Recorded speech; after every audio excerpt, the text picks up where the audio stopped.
میں نے لیٹر لکھا, سائفر بھیجا کہ اس کے اوپر انکوائری ہونی چاہیے, نہیں ہوئی. تو اب یہ جو انکوائری کرنا چاہتے ہیں ایف آئی اے, میں صرف سوال یہ پوچھتا ہوں کہ پہلے تو مجھے یہ بتائیں, مجھے بلا تو لیا آپ نے انکوائری کے لیے, لیکن مجھے یہی نہیں پتا کہ میرے سے کس چیز کی انکوائری کرنی چاہتے ہیں آپ, تاکہ میں تیاری کر کے آؤں. لیکن میں ایف آئی اے کو بھی یہ کہنا چاہتا ہوں کہ یہ آپ کے پے گریڈ سے زیادہ اوپر بات ہے. آپ کے رانا ثناء اللہ جو انٹیریئر منسٹر ہے, جو آپ کے اوپر ہے, وہ تو کہہ بیٹھا کہ عمران خان کو جیل میں ڈالنا ہے. وہ ابھی کوئی انکوائری کا مجھے بھی نہیں پتا. ابھی تو ہمیں 164 کا بیان بھی ہمارے سامنے نہیں آیا. ابھی تو نیوز آئٹمز آ رہی ہیں نا کہ جی اعظم خان نے یہ کہہ دیا. ہمارے سامنے تو ابھی کچھ نہیں آیا, کیونکہ میں نے اپنے وکیلوں سے پوچھا تو کسی کی وکیل کو بھی پتہ نہیں کہ وہ کون سا بیان ہے اعظم خان کا جو 164 پہ آتا ہے. یہ تو نیوز آئٹمز آ رہی ہیں. تو ابھی سے ہی وہ کہنا شروع ہو گیا ہے کہ جی اس نے جیل میں جانا ہے جو ایف آئی اے کا ہیڈ ہے. تو ایف آئی اے کی کیا حیثیت رہ گئی؟ تو انہوں نے, ہمیں تو پتہ انہوں نے کیا کرنا ہے, لیکن قوم کو پتہ ہونا چاہیے کہ یہ اتنا بڑا ظلم ہوا اس ملک کے ساتھ, جو انہوں نے جو گورنمنٹ گرائی ہماری, جو میں نے آپ کو بتایا بھی کہ آئی ایم ایف کی صرف آپ رپورٹ پڑھ لیں کہ انہوں نے بتایا کہ انہوں نے یہ جو منی لانڈررز تھے اور این آر او والے یہ جو لیڈرز تھے, انہوں نے آ کے پاکستان سے 14 مہینے میں کیا اور عوام کو کتنی تکلیف ہوئی, کتنی تکلیف سے عوام گزر رہی ہے, اور مزید اور آگے تکلیف آنے والی ہے. ایک وہ گورنمنٹ جس کی بہترین پرفارمنس تھی, اور وہ صرف اور صرف, اب ضرورت نہیں ہے آپ آئی ایم ایف کا ہی پڑھ لیں نا, آئی ایم ایف تو ہمارے نیچے نہیں ہے, اکنامک سروے پڑھ لیں جو کہ انہوں نے شائع کیا, تو وہ تو اب واضح ہے کہ ایک حکومت جو بہترین پرفارمنس دے رہی تھی, جو لوگوں کے حالات بہتر کر رہی تھی, روزگار بڑھتا جا رہا تھا. فیصل آباد کے اندر ٹیکسٹائل کے ورکرز نہیں مل رہے تھے, یعنی دور سے وہ ٹیکسٹائل والے ہمیں کہتے تھے کہ ہم سکول کھولنا چاہتے ہیں, ہمارے پاس ورکرز کم ہو گئے ہیں, جو ہماری سب سے بڑی ایکسپورٹ ہے ٹیکسٹائلز کی. تو ادھر سے وہ گرتے گرتے آج یہاں پہنچ گئے ہیں کہ سکریپ میں بیچی جا رہی ہے مشینری اب, اور یہ جو اب مزید اور مہنگائی آ رہی ہے. سر پوچھیں تو صحیح کہا کہ جو بے روزگاری بڑھتی جا رہی ہے, پوچھیں لوگوں کے ساتھ گزارا ہوتا کیسے ہے, کون ذمہ دار ہے اس کا. یہ سائفر کے اوپر جب تحقیقات ہوں گی تو پتہ چلے گا کہ کتنی بڑی سازش ہوئی ہے. تو میں تو چاہتا ہوں کہ ایک صحیح معنی میں اس کے اوپر انکوائری ہو. میں تو تب بھی کوشش کر رہا تھا, لیکن تب تو ہونے نہیں دی. تو اللہ کرے کہ اس میں سے ہی کچھ چیز نکلائے, لیکن یہ ایف آئی اے نہیں کر سکتی کہ وہ تو کنٹرولڈ ہے انہی لوگوں سے جو انہوں نے فائدہ اٹھایا یہ سازش سے. دوسری چیز ہے, اب 2 اور میرے اوپر نیب کے کیسز ہیں. ایک ہے القادر. اب القادر کے اوپر میں آپ کو بتا ہی چکا ہوں کہ وہ کیس یہ ہے کہ عمران خان نے ملک ریاض کو فائدہ دلوایا کیونکہ اس نے اس سے پہلے القادر یونیورسٹی بنائی تھی. اور القادر یونیورسٹی کیا ہے؟ چیریٹی کی یونیورسٹی.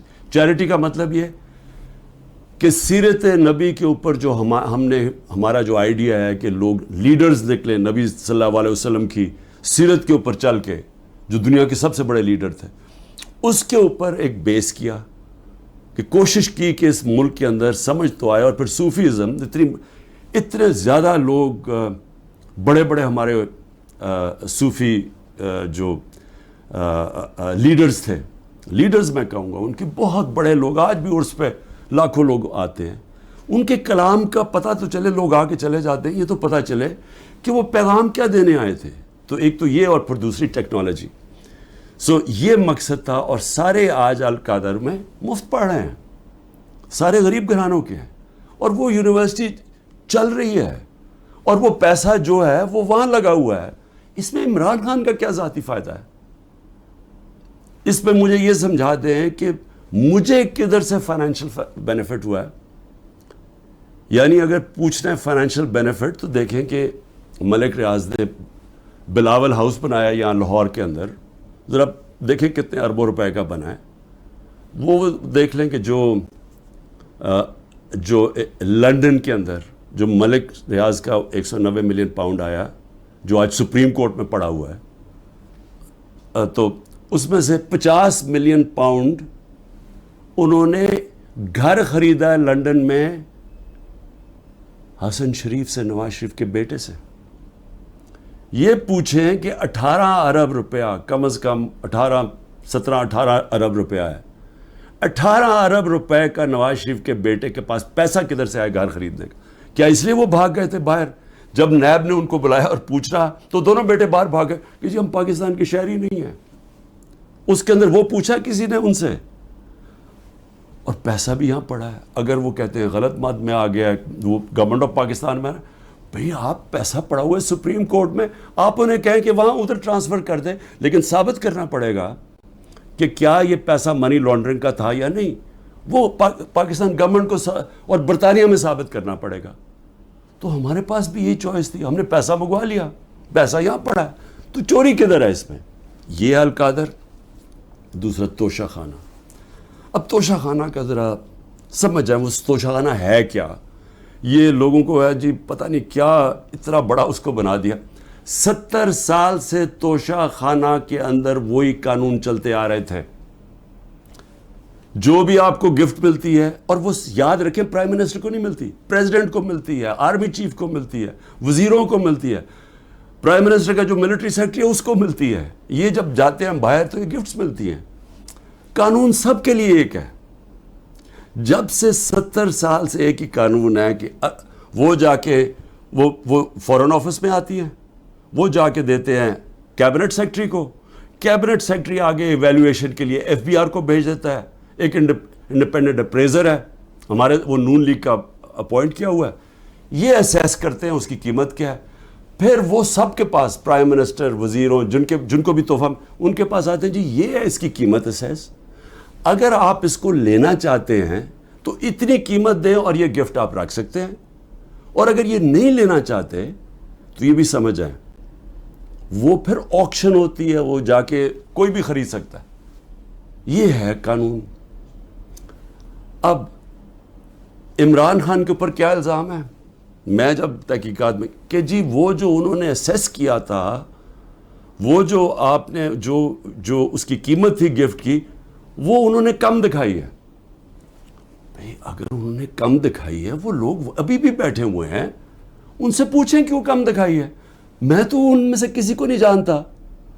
مجھے تو جو ملٹری سیکرٹری آ کے بتاتا ہے کہ جی یہ قیمت ہے، یہ آپ نے دینا، میں اسی کے مطابق چلا. جو بھی ہے میرا سارا کچھ ڈکلیئرڈ ہے، سارا کچھ ایف بی آر کے پاس ریکارڈ ہے. ساروں کے اوپر جو بھی میں نے اگر کسی کو بیچا اس کے اوپر ٹیکس دیا ہوا ہے وہ ریکارڈ ہے. سب کچھ ان کے پاس پڑا ہے. کیس ہے کیا؟ وہ کیس ٹرائل پہ چل رہا ہے. جج صاحب بڑی تیزی میں ٹرائل چلا رہے ہیں. سب جوڈس ہے، میں اس کے اوپر بات نہیں کروں گا، لیکن میں یہ ضرور چاہوں گا کہ ایک فیئر ٹرائل میں رہے، موقع ملے موقف رکھنے کا، اور میں یہ ثابت کروں گا کہ اس میں کوئی چیز بھی میں نے غیر قانونی نہیں کی. لیکن جو میں پوچھنا چاہتا ہوں آج، اچھا 3 توشہ خانہ کے اوپر کیس کدھر ہو رہا ہے؟ ایک الیکشن کمیشن کر رہی ہے کیس، ایک ایف آئی آر کٹوائی ہوئی ہے، ایک نیب کیس کر رہی ہے. ایک ایشو کے اوپر 3 کیسز چل رہے ہیں. یہ بھی کوئی ورلڈ ریکارڈ ہے، کبھی ایسے ہوتا نہیں ہے. لیکن اتنی جلدی میں ہے کہ کسی نہ کسی طرح اس کو راستے سے ہٹاؤ، ڈسکوالیفائی کرو اور اس کو جیل میں ڈالو. اب میں صرف آج نیب چیئرمین سے بڑے آپ کی وجہ سے مجھے وہ جس طرح اٹھایا گیا، آپ بھی ایک اس میں آپ کی وجہ تھی، اور بھی جس نے بھی حکم دیا تھا کہ غیر قانونی اور غیر آئینی طور پہ مجھے 9 مئی کو جس طرح ذلیل کر کے اٹھایا گیا مجھے اسلام آباد ہائی کورٹ سے، اس میں آپ کا بھی ہاتھ تھا. میں سوال یہ پوچھنا چاہتا ہوں کہ چلیں میں تو یہ نیب کے کیس فیس کر رہا ہوں اور کروں گا، کئی ملک سے باہر نہیں بھاگوں گا، یقین کریں سارے کیس فیس کروں گا. لیکن میں صرف سوال یہ پوچھتا ہوں کہ آپ کا ضمیر کوئی جاگتا نہیں ہے جب آپ کو پتہ چلا ہے کہ توشہ خانہ کے اندر چوری ہوئی ہے، اور چوری نیب کے اندر بھی پتہ ہے، وہ کیس نیب میں بھی پڑا ہوا تھا، لیکن آپ نے بند کر دیا وہ. تو عوام کے لیے میں کیا بتانا چاہتا ہوں، وہ چوری کیا تھی؟ توشہ خانہ کا قانون ہے کہ گاڑی، جب بھی کوئی گاڑی گفٹ کرے، جو مجھے بھی ایک گاڑی گفٹ ہوئی تھی، آپ توشہ خانہ سے وہ نہیں لے سکتے. آپ اگر اس کی ان کے زمانے میں یہ بھی ان کے زمانے میں 20% دیتے تھے قیمت. مثلا اگر 10 روپے اس کی قیمت آتی ہے یعنی ویلیو ہوتی ہے گفٹ کی, تو ان کے زمانے میں 20% دیتے تھے, 20 روپے دیتے تھے اور پھر لے لیتے تھے. ہم نے جا کے اس کو 50% کر دیا, یعنی اگر 10 روپے کا تحفہ ہے تو 5 روپے دیں گے اور پھر تحفہ لیں گے. ہم نے بڑھا دیا. تو ان کے زمانے میں 20% ہوتا تھا اور پھر بھی گاڑی آپ نہیں لے سکتے تھے. اب میں صرف آپ کو یہ ذرا آپ کو پتہ ہونا چاہیے کہ یہ ہو کیا رہا ہے. دیکھیں نیب چیئرمین کو بھی میں ذرا سوچ رہا ہوں کہ ان کا ضمیر شاید جاگ جائے اس چیز پہ. نواز شریف مرسیڈیز سب سے مہنگی گاڑی ہوتی ہے, بی ایم ڈبلیو اور مرسیڈیز مہنگی ترین گاڑیاں ہیں. وہ گاڑی خریدتا ہے جو کہ اس کو اجازت ہی نہیں ہوتی. 6,36,000 روپے میں سب سے مہنگی گاڑی بی ایم مرسیڈیز 6,36,000 پہ لیتا ہے. پہلے تو کیا اس کی قیمت دیکھی, کوئی مرسیڈیز اتنی سستی آتی ہے, یعنی اس کی قیمت دیکھیں 42 لاکھ. کوئی مرسیڈیز پاکستان میں 42 لاکھ کی آتی ہے, تو اس نے صرف 6,36,000 دیا اس کا. تو پہلے تو چوری تھی کیونکہ آپ گاڑی نہیں نکال سکتے. پھر ذرا قیمت دیکھ لیں. میں اور بھی ویسے یہاں قیمتیں میں دیکھ رہا ہوں کہ میرے سے نیب والے پوچھ رہے تھے کہ جی آپ نے یہ بڑی آپ نے سستی چیزیں لی ہیں, مجھے تو پتہ ہی نہیں تھا. لیکن ذرا یہ میں ایسی میری نظر پڑ رہی تھی, ایک پرلز کا نیکلس وہ سوچیں صرف 27,000 دے کے لیا نواز شریف نے. پھر میں رولیکس گولڈ بریسلٹ اور رولیکس 1,10,000 روپے پہ لے کے لیا. ون رسٹ واچ, کارٹیئر کی رسٹ واچ, چھوٹی بھی نہیں, اور وتھ ڈائمنڈز, ہیرے لگے ہوئے اس کے اوپر. وہ جی بڑی مہنگی انہوں نے خریدی 40,000 روپے میں. تو کیا نیب کو یہ نہیں نظر آیا کہ نواز شریف نے چوری بھی کی, ایک گاڑی بھی, اور قیمتیں انہوں نے نہیں دیکھی. اس کے بعد زرداری صاحب دیکھ لیں, 3 گاڑیاں نکالی انہوں نے توشہ خانہ سے. 2 بی ایم ڈبلیوز, سب سے جو اس وقت کی مہنگی ترین بی ایم ڈبلیو کی بھی قسمیں ہوتی ہیں 760U, اور بلٹ پروف, یعنی بلٹ پروف کی قیمت آپ سوچ لیں کہ اس کی قیمت کتنی تھی, 10 کروڑ روپے کی. تو وہ انہوں نے ایک بی ایم ڈبلیو وہ نکالی, پھر ایک دوسرا ماڈل وہ بھی سیکیورٹی والی, 2 بی ایم ڈبلیوز, اور پھر ایک ٹویوٹا لیکسس, یہ بھی بلٹ پروف. تو ان کے اوپر کوئی نیب کی انکوائری یا کوئی نہیں ہونا تھا. یعنی کیا طاقتور اگر آج بیٹھا ہوا تو اس کے لیے سارے معاف ہو جاتی ہیں چیزیں. اور یہاں آپ کہہ رہے ہیں کہ جی وہ جو انہوں نے سستی دکھا دی یا وہ مہنگی, تو جنہوں نے سستی دکھائی ہے وہ تو ابھی بھی بیٹھے ہوئے ہیں, پوچھیں ان سے. آگے چلیں جی. میں نیب چیف کو میں پھر سلام کرتا ہوں, آفتاب سلطان کو سلام اس لیے کرتا ہوں کہ ان سے جب کہا گیا یہ جو حرکتیں اب ہو رہی ہیں, انہوں نے کہا میں نہیں کرتا.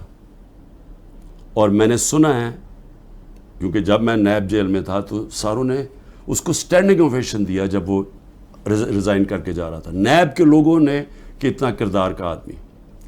لیکن یہاں ذرا تھوڑا ضمیر اس وقت میں جگانے کی کوشش کر رہا ہوں. موجودہ نیب کے چیئرمین, مجھے یہ بتائیں کہ شہباز شریف اور اس کے بیٹوں کی آپ نے انکوائری بند کر دی. 7 ارب روپے کی انکوائری آپ نے بند کر دی. 7 ارب روپے کی انکوائری بند کیا کی, جس کے اندر یہ بچ ہی نہیں سکتے تھے. کیا کیا انہوں نے, یہاں سے یہ پیسے بھیجتے تھے باہر, یہاں سے ہنڈی حوالے سے باہر پیسے بھیجتے تھے, چوری کا پیسہ. ادھر سے ریمنٹنسز دکھا دیتے تھے. یہ قانون نواز شریف نے بنایا تھا 1992 میں کہ اگر باہر سے پیسہ آئے تو کوئی سوال نہیں پوچھ سکتا کہ جی وہ پیسہ کدھر سے آیا, کس نے بھیجا پیسہ. نو کوسچنز آسکڈ. یہ منی لانڈرنگ کے لیے خاص قانون بنایا تھا انہوں نے.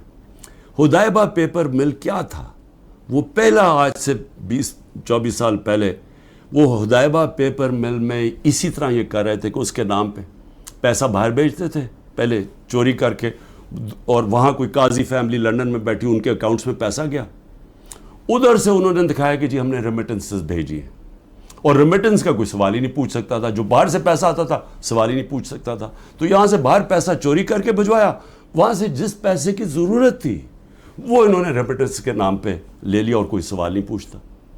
تو یہ جو شہباز شریف کا سارا پیسہ یہ جو آیا ہے, اس کا زیادہ تر پیسہ جو اس کی دولت میں اضافہ ہوا ہے, انہوں نے پوچھا نا نیب نے کہ جی اضافہ کدھر سے ہوا, جی ریمیٹنسز آئی ہیں.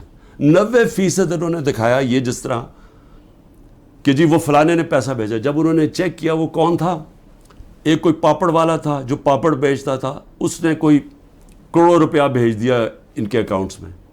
پھر دوسرا ایک اور کوئی چینی والا, اس طرح کے لوگ تھے جو کبھی پاکستان سے بھی باہر گئے, ان کے پاسپورٹ پکڑے, ان کے نام پہ پیسے بھرے. یہ اوپن اینڈ شٹ کیس تھا.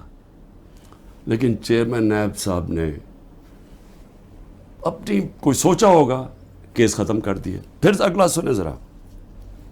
ہاں میں ایک چیز بھول گیا, مریم نواز بھی انہوں نے BMW لی, کوئی مڈل ایسٹ سے کسی ان کو تحفہ ملا.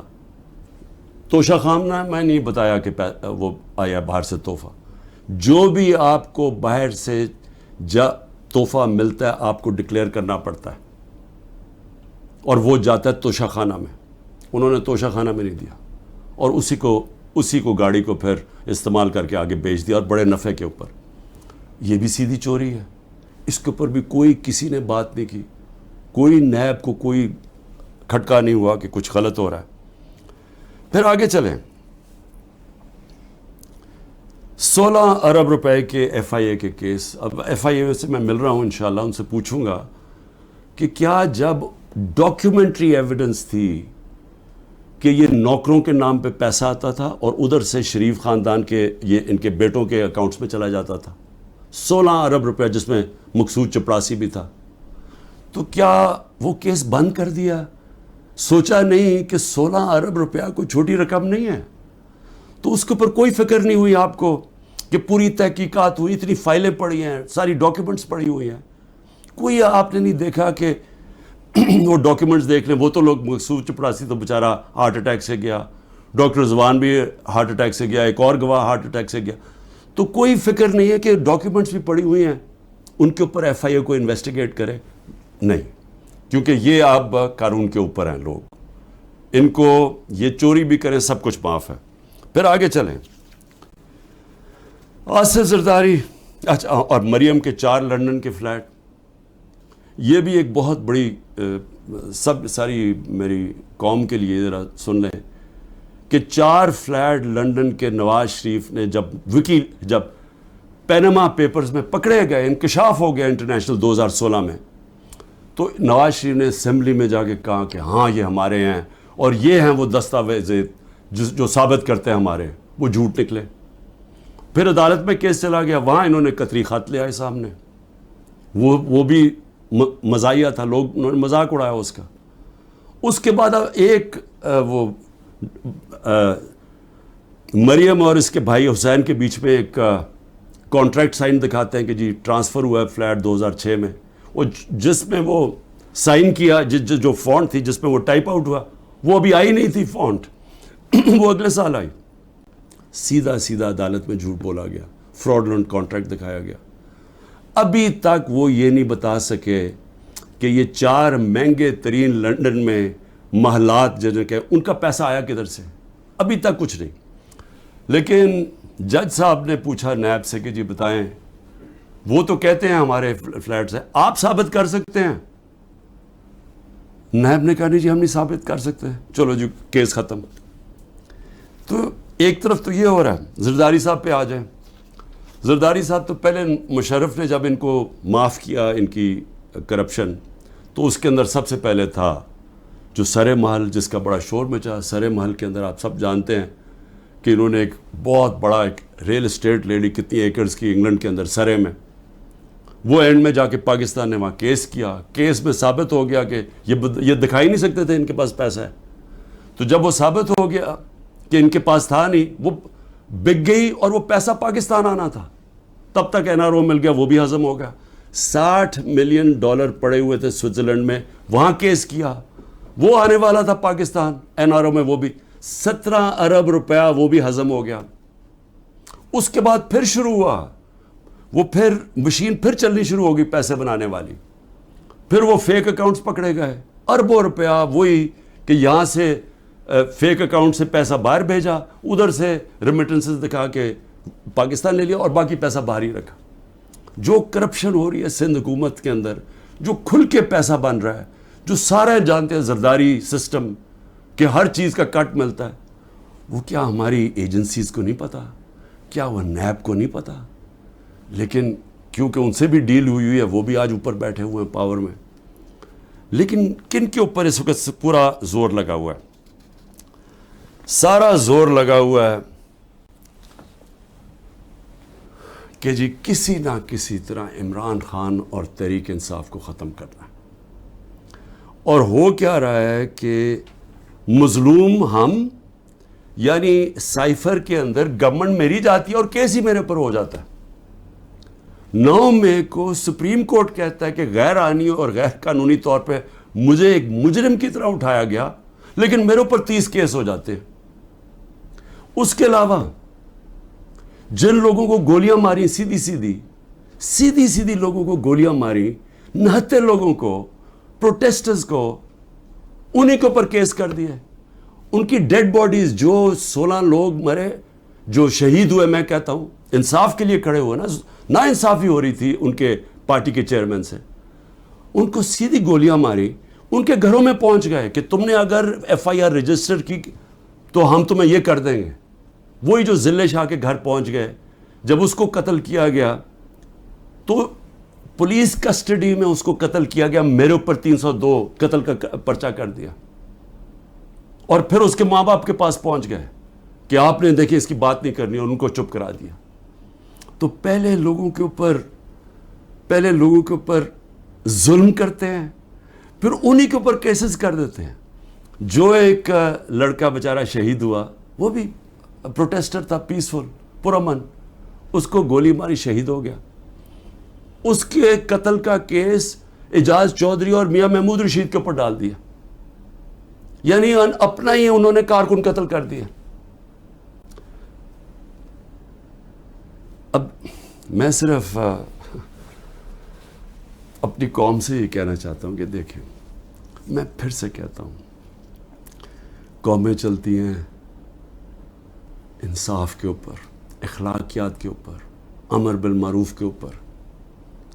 قومیں چلتی ہیں جب ایک حکومت کی کریڈیبلٹی ہوتی ہے.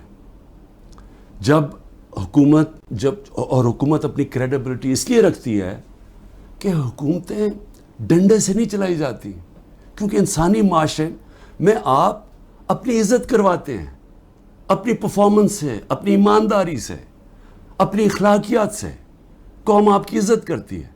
جمہوریت کے پاس فوجیں نہیں ہوتی، جمہوریت کے پاس اخلاقیات ہوتی ہے. اس لیے برطانیہ میں جدھر سے ہم نے ڈیموکریسی لی ہے، اگر ان کا پرائم منسٹر ایک چھوٹا سا قانون توڑتا ہے کہ جی کرونا میں آپ نے لوگوں کے ساتھ اکٹھے نہیں ہونا، یعنی آپ نے کوئی گیٹ ٹوگیدر نہیں کرنی، وہ اپنے آفس کے باہر گیٹ ٹوگیدر کرتا ہے، اس کے اوپر پرائم منسٹر کو نکال دیتے ہیں.